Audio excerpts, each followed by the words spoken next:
I'm going to tell a little story about the moment I became an environmentalist. I don't even know that exactly at the time I had any clue what being an environmentalist was. And I don't think that I consciously used that word in relation to myself in any way back then, but this is the moment that sparked it. First, I'm going to tell a little bit what led up to that moment. There was a pond that I used to love when I was a kid. I grew up in an apartment complex on the edge of a highway. On the other side of the highway was a forest, and there were fields all around. And across one field, across some dirt hills and across some streams, there was a beautiful pond, and it was on the edge of a farm. And I used to go with my big net as a kid, and I used to go catch turtles in the pond. It was my favorite thing to do, and I got a pair of wader boots eventually so I could go deep into the mud and try to catch turtles, and I would catch frogs, leopard frogs, and I would catch bullfrogs. I would catch the pollywogs of the bullfrogs. The bullfrog pollywogs were big and huge, and they were rare because they lived 2 whole years. I don't know how they made it through the winter, because it would be a very cold winter in upstate New York and western New York.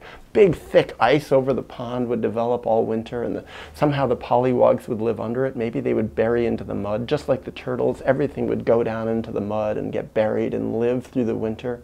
They would hibernate, the turtles and the frogs too. The bullfrogs were huge.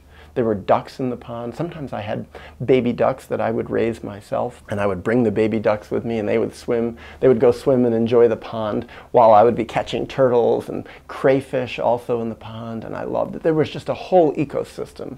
There were dragonflies everywhere, and in the pond there were also dragonfly larvae. If you've never seen a dragonfly larvae, this is what my experience of them was. They were the most terrifying looking animals you'll ever see. I used to catch snapping turtles too in this pond. Sometimes they would get big, but mostly I was scared of the big ones. I think I caught a couple the whole time I was a kid. But the really little ones, they were amazing. And I would keep them as pets for a while and feed them fish, and they were very aggressive, and they would even bite me until they got to know me, and then I could play with them and they wouldn't bite me anymore. I had one named Snappy for a while. I had another one named Animal. I had another one named Rex when I was a kid. And then I would let them grow a little and then release them again back. I would sometimes keep them for a year or two, or sometimes just for a couple of weeks or a month.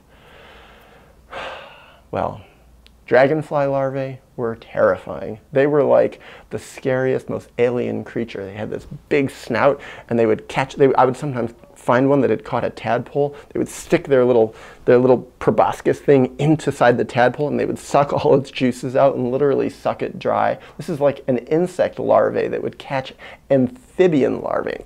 They'd hook onto them. They were so scary. They didn't bite, but they were just terrifying to look at. There was all sorts of different water beetles and water striders. There were snakes in there, different kinds of snakes, garter snakes all around it. There were these snakes that had a yellow ring around their neck. There were milk snakes that were beautiful that I would find. There were also, there were water snakes in there, different kind of water snakes. There were black rat snakes. Everything lived around here. There were mice, there were voles, there were star-nosed moles. I caught some of those sometimes. Different species of ducks. There were great blue herons. There were white egrets. There were killdeers that lived all around the pond. It was a wild life. And there were fish. Sometimes I would even go fishing in the pond. There were sunfish, there were bass, there were carp. What else? There were even perch in there. There were minnows. I loved it. I catch everything. Mostly I just release everything. It was so much fun. I really loved it. And this pond, it was a place where I could be free. Sometimes I would go with my friends, but often I would just go alone and just be there. Just be in nature. Nobody would be around. It was great. Well, I remember this. One spring I went there, and I was always going, waiting for the snow to melt and waiting for the ice to melt and waiting to see when the turtles were going to come up because they'd be hibernating in the mud. Well, I went one spring. I would go every few days to see, when is the ice melted enough? When are the turtles going to come out? When's going to be warm enough? Well, they hadn't come out yet, but I heard a noise as I crossed over the field, and I crossed over this big dirt hill, and I came toward the pond, and there were all this heavy equipment, big machinery and mechanized backhoes and scoops, and they were around the pond. And the turtles still hadn't come out, and the bullfrogs hadn't come out yet, and presumably all the big things were still buried underneath it in the mud, hibernating. Well, what were they doing? This big backhoe was scooping out a big thing, and they were draining all the pond of water. And I was like, what are they doing? They were dragging out all the cattails out of one side of the pond, and they were draining all the water, and I watched the water literally drain out of the pond, and eventually just all the mud. And I was thinking, well, what about all the turtles in there? What are they going to come up into if they're going to drain the water out? The turtles are going to come up, and there's going to be nowhere for them to live. They're going to dry out. Well, it would have been nice if that had been what even happened. That wasn't even it. What I didn't realize is the farmer who owned this land, he had sold it, and they were going to develop all of his farm and all of this land that the pond was on into a huge supermarket, a Wegmans supermarket. At the time, I didn't know this, but I just stood there and watched. And what they did is they drained the whole pond, and once they got all the water out of it, then what they came in is they came in with a big bunch more backhoes, and they came in with a dump truck, and they took all this dirt and they filled it right on top of the pond. And they probably put 5 feet of thick, heavy dirt which they compacted right onto the mud.